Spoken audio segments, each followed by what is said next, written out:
بسم اللہ الرحمن الرحیم۔ السلام علیکم۔ آپ دیکھ رہے ہیں میرے یوٹیوب چینل ایشر اسلامک وظائف۔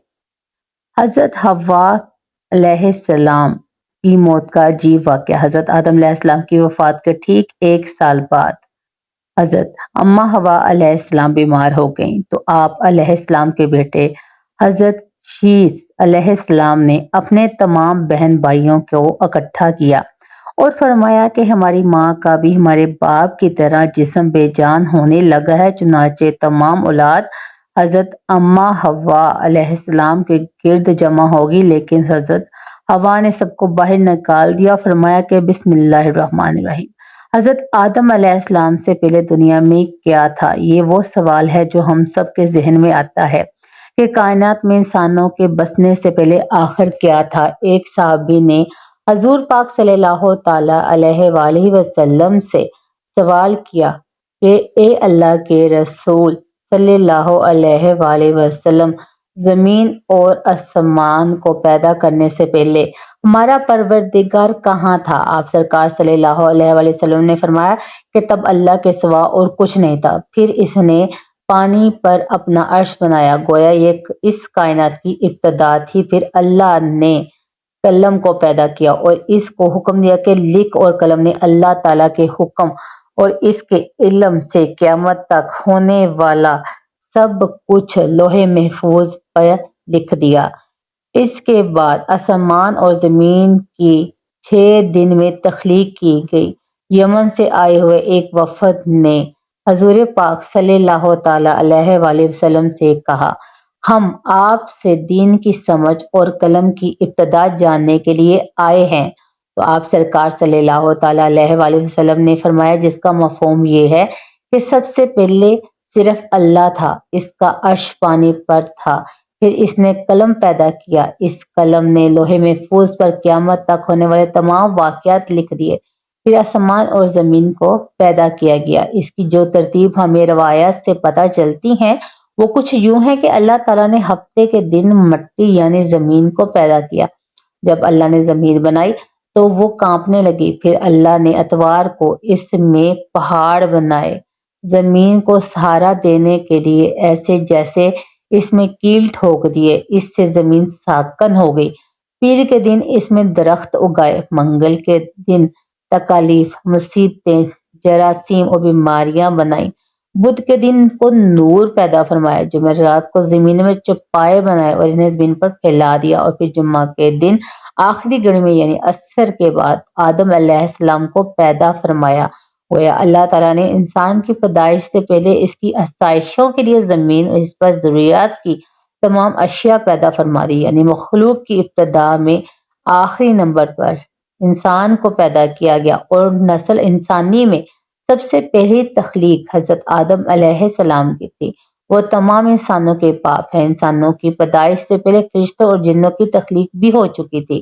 فرشتے اللہ تعالیٰ کی وہ مخلوق ہے جن کا اصل ٹھکانہ آسمان ہے، اور وہ زمین والوں کے لیے استغفار کرتے ہیں۔ فرشتوں کو نور سے پیدا کیا، جبکہ جنوں کی پیدائش آگ سے کی گئی، اور انسانوں کی تخلیق مٹی سے ہوئی۔ ابلیس جو کہ شیطان تھا وہ بھی فرشتوں میں سے نہیں بلکہ جنوں میں سے تھا، اور اس کی تخلیق بھی آگ سے کی گئی۔ کچھ روایات سے پتہ چلتا ہے کہ آدم علیہ السلام سے 2000 سال پہلے جنات پیدا کیے گئے، اور جب وہ فتنہ فساد میں حد سے آگے بڑھ گئے تو اللہ تعالیٰ نے ان کی طرف فرشتوں کا ایک لشکر بھیجا، ان میں خوب مار کاروائی ہوئی، اور ان سمیت فرشتوں نے جنوں کو تہس نہس کر دیا، اور وہ سمندر کے جزیروں میں پناہ لینے پر مجبور ہو گئے، اور آج تک ان کے رہنے کی جگہ یہی جزیرے ہیں۔ ابلیس یعنی شیطان جو کہ جنات کا سردار ہے، اس کا ایک تخت ہے اور وہ تخت پانی پر ہے۔ ابلیس کا اصل نام عزازیل تھا، اور اس کی نافرمانی کے بعد اسے ابلیس کا نام دیا گیا۔ ابلیس کا وہ تخت حقیقتاً کس جگہ پر ہے یہ ہم نہیں جانتے۔ خیر، جب اللہ تعالیٰ نے زمین کو آسمانوں کے ذریعے سے انسانوں سے بات کرنا چاہا تو انسان کی تخلیق فرمائی، کیونکہ جنوں میں انسان جتنی فہم و فراست نہیں تھی۔ کہا جاتا ہے کہ جنوں میں سب سے زیادہ علم رکھنے والا جن انسانوں میں سے ایک 10 سالہ بچے کے برابر عقل رکھتا ہے۔ اللہ نے انسان کی تخلیق کر کے اس میں روح پھونکی، پھر اللہ نے فرشتوں سے فرمایا کہ میں زمین پر اپنا ایک نائب بنانے والا ہوں۔ فرشتوں نے اللہ سے پوچھا کہ ایسی مخلوق کو کیوں پیدا کرتا ہے جو زمین پر فساد کرے اور خون بہائے، اور ہم ہر وقت تیری تعریف اور پاکیزگی بیان کرتے ہیں۔ جس پر اللہ تعالیٰ نے فرمایا کہ جو کچھ میں جانتا ہوں وہ تم نہیں جانتے۔ فرشتوں کے اس سوال کے دو مقاصد تھے، پہلا یہ کہ کیا یہ بھی جنوں کی طرح زمین پر فساد برپا کریں گے، دوسرا یہ کہ کیا ہم سے تیری عبادت میں کوئی کوتاہی ہوئی ہے۔ بہرحال جب اللہ تعالیٰ نے حضرت آدم علیہ السلام کو پیدا کیا تو مٹی کو زمین سے لانے کا حکم دیا گیا، پھر اللہ تعالیٰ کے پاس اس کے حکم کے مطابق مٹی لائے گی۔ وہ مٹی اللہ تعالیٰ نے پوری زمین سے اٹھوائی تھی۔ یہی وجہ ہے کہ حضرت آدم علیہ السلام کی اولاد زمین کے رنگ کے مطابق ہی ظاہر ہوئی، یعنی سرخ، بعض سفید، بعض سیاہ اور بعض اس کے درمیان۔ اس مٹی کو پانی سے تر کیا گیا تو یہ تین بن گئی۔ قرآن مجید میں بعض جگہ انسان کی تخلیق کے لیے تراب کا لفظ آیا، یعنی خشک مٹی، اور بعض دفعہ تین کا لفظ آیا جو کہ بھیگی ہوئی یا تر مٹی کو کہتے ہیں۔ جب پانی کو مٹی سے بھگویا گیا تو وہ لیس دار ہونا شروع ہوگی، پھر اللہ تعالیٰ نے خود اپنے مبارک ہاتھوں سے اس مٹی سے انسان کا ڈھانچہ تیار فرمایا۔ اللہ تعالیٰ نے انسان کی تخلیق فرشتوں کے سپرد نہیں کی بلکہ انسان کو خود ایک مورتی کی صورت میں ڈھالا۔ اس کے بعد ایک مقررہ مدت تک اس کو چھوڑے رکھا، یہاں تک کہ وہ گیلی مٹی خشک ہو گئی اور اس کا رنگ سیاہ ہو گیا اور اس میں سے بدبو آنے لگی، پھر وہ خشک ہون کے کنکناتی مٹی بن گئی، آخر میں آگ پر پکی ہوئی مٹی کی صورت میں اختیار کر گئی، جسے قرآن پاک میں فخار کہا گیا ہے۔ اس مٹی کے لیے اور بھی کچھ الفاظ قرآن مجید میں ملتے ہیں، مثلاً ہمایوں یعنی سیاہ مٹی، مسنون یعنی بدبودار مٹی، سلسلال یعنی کھنکھنا کر بولنے والی مٹی۔ تخلیق آدم اللہ تعالیٰ کا ایک کرشمہ ہے۔ انسانوں کو اس ایک بہترین شکل عطا کی گئی۔ اس وقت انسان کا قد بہت لمبا تھا اور ان کے بعد آنے والے لوگوں کے قد گھٹتے چلے گئے۔ انسانوں میں سب سے ایک لمبا قد حضرت آدم علیہ السلام کا تھا۔ ایک روایت میں حضرت آدم علیہ السلام کا قد 60 ہاتھ بیان کیا گیا ہے۔ بہرحال جب اللہ تعالیٰ نے انسان کا ڈھانچہ بنا کر اسے خشک ہونے کے لیے ایک مقررہ مدت تک چھوڑے رکھا تو ابلیس یعنی شیطان اس کے ارد گرد چکر کاٹنے لگا۔ وہ اس کے ڈھانچے کو ٹھوکر مارتا تو اس میں سے ایسی آواز آتی جیسے خالی مٹی کے مٹکے سے آتی ہو، اور اس نے دیکھا کہ یہ ڈھانچہ پیٹ والا ہے تو وہ سمجھ گیا کہ یہ مخلوق اپنے آپ پر قابو نہیں رکھ پائے گی۔ حضرت آدم علیہ السلام میں روح ڈالنے سے پہلے فرشتوں کا گزر اس ڈھانچے کے پاس سے ہوا تو وہ گھبرا گئے، اور ابلیس بھی ڈھانچے کے آس پاس سے گزرتا تو ٹھوکر مار کر کہتا کہ تجھے کسی خاص مقصد کے لیے پیدا کیا گیا ہے۔ یہ کہہ کر وہ اس کے منہ کے راستے اس میں داخل ہو جاتا اور کمر کے راستے باہر آ جاتا، اور پھر اس نے فرشتوں سے کہا کہ اس سے گھبرانے کی کوئی ضرورت نہیں ہے، اگر مجھے اس پر مسلط کیا گیا تو میں اسے ہلاکت میں ڈال دوں گا، اور اگر اسے مجھ پر مسلط کیا گیا تو میں یقیناً اس کی نافرمانی کروں گا۔ یعنی ابھی حضرت آدم علیہ السلام میں اللہ تعالیٰ نے روح بھی نہیں پھونکی تھی، تب سے ابلیس کی انسان سے عداوت اور دشمنی واضح تھی۔ پھر اللہ تعالیٰ نے حضرت آدم علیہ السلام میں سے روح پھونکی، جیسے ہی روح اس مجسمے میں سر کی طرف سے داخل کی گئی تو حضرت آدم علیہ السلام کو چھینک آ گئی۔ حضرت آدم علیہ السلام نے کہا کہ الحمدللہ، کہ یہ انہوں نے کہہ دیا۔ اللہ تعالیٰ کی اس تعریف کے جواب میں اللہ تعالیٰ نے فرمایا کہ تجھ پر تیرا رب رحم فرمائے۔ جب روح ان کی آنکھوں میں داخل ہوئی اور ان کی آنکھوں نے جنت کے پھلوں کو دیکھا تو غور و فکر کرنے لگے، پھر روح پیٹ میں داخل ہوئی تو کھانے کی طلب ہوئی، یعنی روح ابھی ٹانگوں تک نہیں پہنچی تھی اور کھانے کی خواہش محسوس ہونے لگی۔ جب حضرت آدم علیہ السلام میں روح پھونک دی گئی تو اللہ تعالیٰ نے ان کی پشت مبارک پر ہاتھ پھیرا، جس سے قیامت تک کے آنے والے تمام انسان باہر آ گئے۔ حضرت آدم علیہ السلام کی تمام اولاد ان کے سامنے ظاہر ہو گئی۔ یہ بات قرآن اور احادیث سے بھی واضح ہے۔ پھر اللہ نے اولاد آدم سے انہی کے بارے میں اقرار لیا کہ کیا میں تمہارا رب نہیں؟ تو تمام انسانوں نے جواب دیا ہم اقرار کرتے ہیں کہ تو ہی ہمارا رب ہے۔ اللہ تعالیٰ نے حضرت آدم علیہ السلام میں اپنی روح پھونک کر فرشتوں اور جنوں سے انسان کو سجدہ کرنے کا حکم دیا۔ ابلیس کے علاوہ سب نے حضرت آدم علیہ السلام کو سجدہ کیا۔ اللہ تعالیٰ نے ابلیس سے پوچھا کہ تجھے کس چیز نے سجدے سے روک دیا؟ تو اس نے جواب دیا کہ تو نے مجھے آگ سے پیدا کیا اور اسے مٹی سے، گویا میں اس سے بہتر ہوں۔ اللہ تعالیٰ نے اس کی سرکشی پر اسے سزا دیتے ہوئے فرمایا اسے جنت سے اتر جا، تجھے کوئی حق حاصل نہیں جنت میں رہ کر تو تکبر کرے۔ ابلیس نے جواب دیا کہ کہا کہ کیا مجھے قیامت تک مہلت دے دیجیے، یعنی کہ اتنی لمبی عمر دے دیجیے کہ قیامت تک مجھے موت نہ آئے جبکہ تمام انسانوں کو دوبارہ زندہ کیا جائے گا۔ اللہ تعالیٰ نے فرمایا کہ تجھے ایک وقت مقررہ تک مہلت دے دی گئی۔ پھر ابلیس نے کہا کہ میں قسم کھاتا ہوں کہ میں انسانوں کی گمراہی کے لیے تیرے سیدھے راستے پر بیٹھ جاؤں گا، پھر میں ان کے آگے سے، پیچھے سے، دائیں سے اور بائیں سے ان کے پاس آؤں گا اور تو انہیں شکر گزار ہرگز نہیں پائے گا سوائے ان کے جو تیرے مخلص بندے ہوں گے اور وہ میرے بہکاوے میں نہیں آئیں گے۔ اللہ نے اسے ذلیل و خوار کر کے وہاں سے نکال دیا اور فرمایا کہ ان میں سے جو شخص بھی تیرا حکم مانے گا میں اسے تمام لوگوں کو سے جہنم کو بھر دوں گا اور میرے بندوں پر تیرا کوئی غلبہ نہیں ہوگا۔ اس طرح یہ واضح ہوا کہ سب سے پہلا گناہ تکبر تھا، اس لیے علماء کرام کے مطابق وہاں گناہوں کی جڑ تکبر ہے۔ اللہ نے حضرت آدم علیہ السلام کو جہل نہیں بلکہ علم والا پیدا کیا تھا۔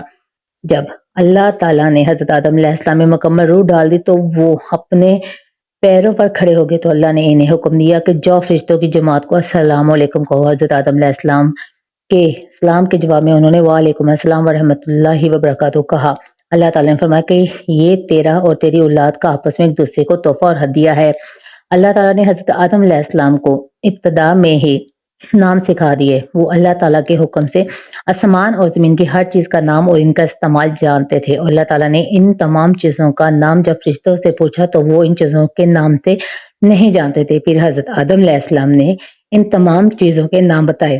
تب اللہ تعالیٰ نے فرشتوں سے فرمایا کہ کیا میں تمہیں نہیں کہا تھا کہ میں وہ جانتا ہوں جو تم نہیں جانتے؟ پھر ایک روز جب حضرت آدم علیہ السلام سو رہے تھے اللہ تعالیٰ نے ان کی بائیں پسلی سے حضرت حوا کو علیہ السلام کو پیدا فرمایا اور انہیں حضرت آدم علیہ السلام کا ہمسفر بنایا۔ جب حضرت آدم علیہ السلام بیدار ہوئے تو انہوں نے حوا علیہ السلام کو پاس بیٹھے دیکھا۔ انہوں نے پوچھا کہ تم کون ہو؟ انہوں نے جواب دیا کہ میں عورت ہوں۔ حضرت حوا علیہ السلام قیامت تک آنے والی تمام عورتوں میں سب سے زیادہ خوبصورت تھیں۔ حضرت آدم علیہ السلام اور حضرت حوا علیہ السلام دونوں جنت میں رہتے تھے۔ انہیں نور کا لباس پہنایا گیا۔ جب ابلیس نے انہیں گمراہ کرنا شروع کیا اور اللہ تعالیٰ نے جس درخت کے پاس جانے سے انہیں منع کیا تھا شیطان نے انہیں وہی کھانے پر مجبور کر دیا اور اس پر جھوٹی قسمیں بھی کھائیں۔ انہوں نے اس درخت سے پھل کھا لیا اور اللہ تعالیٰ کی نافرمانی کے مرتکب ہو گئے۔ اللہ تعالیٰ نے ان سے نور کا لباس لے لیا اور وہ برہنہ ہو گئے اور وہ اس درخت کے پتوں سے اپنے آپ کو ڈھانپنے لگے، لیکن اس گناہ کے بعد غرور تکبر کی جگہ وہ اللہ تعالیٰ سے معافی مانگنے لگے اور اس کی مغفرت کے طلبگار ہوئے۔ اس سے یہ بتایا گیا کہ خطا انسان کی فطرت کا حصہ ہے کیونکہ وہ فرشتوں کی طرح معصوم نہیں ہوتے۔ پھر اللہ تعالیٰ نے انہیں جنت سے نکل جانے کا حکم دیا اور فرمایا کہ تمام زمین پر رہو اور تم ایک دوسرے کے دشمن ہوگے۔ پھر وہ دونوں زمین پر اترے اور انہی کے ساتھ ابلیس بھی زمین پر اترا۔ حضرت آدم اور حضرت حوا علیہ السلام نے اپنے رب سے معافی کے کلمات سیکھے۔ ایک روایت کے مطابق حضرت آدم علیہ السلام کو ہند میں جبکہ حضرت حوا علیہ السلام کو جدہ میں اتارا گیا۔ پھر وہ ایک دوسرے کو ڈھونڈنے لگے اور آخر کار میدان عرفات میں ان کی ملاقات ہوئی۔ حضرت حوا علیہ السلام نے 20 ولادتوں میں 40 بچوں کو جنم دیا۔ ہر ولادت میں ایک لڑکا اور ایک لڑکی پیدا ہوتی تھی۔ سب سے پہلا جو جوڑا قابیل اور ان کی بہن کامین کا تھا اور اسی طرح زمین پر نسل انسانی کی فزائش شروع ہو گئی۔ حضرت عبداللہ بن عباس رضی اللہ عنہ نے ارشاد فرمایا بے شک اللہ پاک نے آدم علیہ السلام کو جمعہ کے دن عصر کے بعد پیدا فرمایا اور آپ کو ظاہری زمین کی ایک مٹھی مٹی سے پیدا فرمایا، اس لیے آپ کو آدم کہتے ہیں اور آپ کی اولاد کو آدم یعنی آدم والا کہتے ہیں۔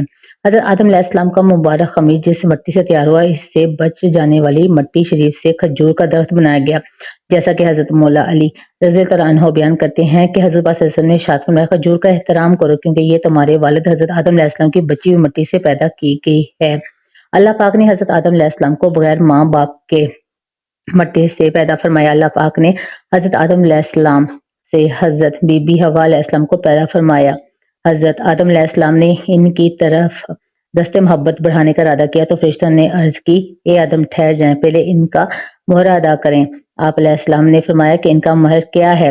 فرشتوں نے عرض کیا، ان کا مہر یہ کہ آپ ہمارے سردار محمد صلی اللہ علیہ وسلم پر 3 یا 10 مرتبہ درود پاک پڑھیں۔ چنانچہ آدم علیہ السلام نے درود پاک پڑھا اور فرشتوں کی گواہی سے آپ کا حضرت بی بی حوا علیہ السلام سے نکاح ہو گیا۔ اس سے معلوم ہوا کہ نبی پاک صلی اللہ علیہ وسلم پر موجود چیز کے لیے وسیلہ ہے، جو یہاں تک کہ اپنے والد حضرت آدم علیہ السلام کا بھی وسیلہ ہے۔ حضرت آدم علیہ السلام نے 960 برس کی زندگی پائی، جبکہ آدم علیہ السلام کی زندگی 1000 سال کی تھی، کیونکہ جب آدم علیہ السلام جنت میں تھے تو اللہ تعالیٰ نے حضرت آدم علیہ السلام کو ان کی تمام اولاد جن جن کو نبوت ملنی تھی ان کی شخصیت، ان کی عمر حضرت آدم علیہ السلام کے سامنے واضح کر دی۔ آپ نے جب حضرت داؤد علیہ السلام کی عمر کو 60 سال تک کا دیکھا تو اللہ سے کہنے لگے، اے اللہ پاک میری عمر کے 40 سال میرے پوتے داؤد کو دے دے تو یوں آپ کی دعا قبول ہوگی۔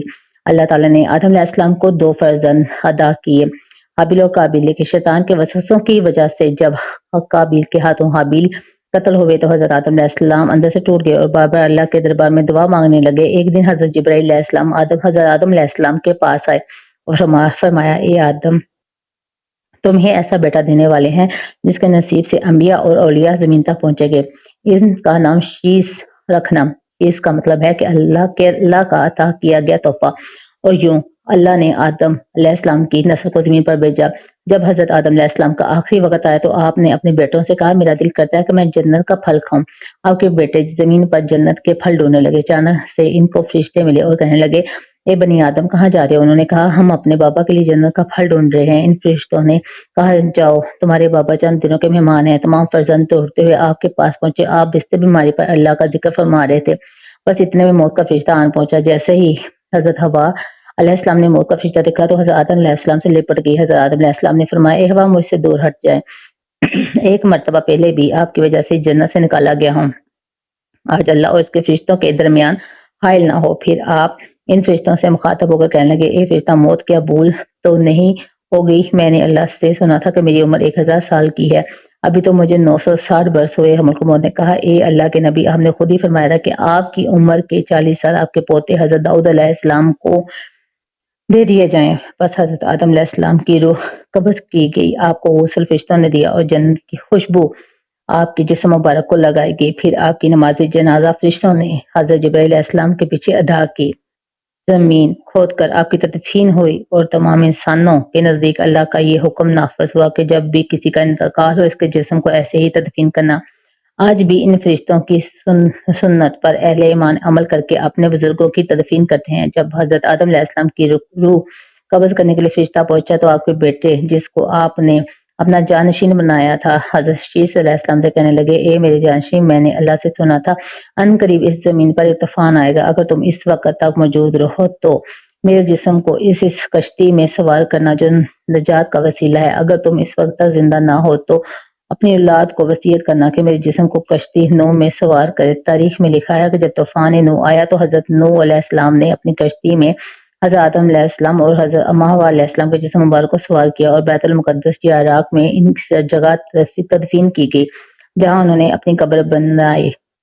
حضرت آدم علیہ السلام کی وفات کے ٹھیک 1 سال بعد حضرت اما حوا علیہ السلام بیمار ہو گئیں تو آپ نے اپنے بیٹے حضرت شیس علیہ السلام نے اپنے تمام بہن بھائیوں کو اکٹھا کیا اور فرمایا کہ ہماری ماں کا بھی ہمارے باپ کی طرح جسم بے جان ہونے لگا ہے۔ چنانچہ تمام اولاد حضرت حوا علیہ السلام کے لیے جمع ہو گئی، لیکن حضرت افغان نے سب کو باہر نکال دیا اور فرمایا کہ ابھی باہر جاؤ، مجھے فرشتوں سے ملنے دو، جب میری روح پرواز کر جائے تو اندر آ جانا۔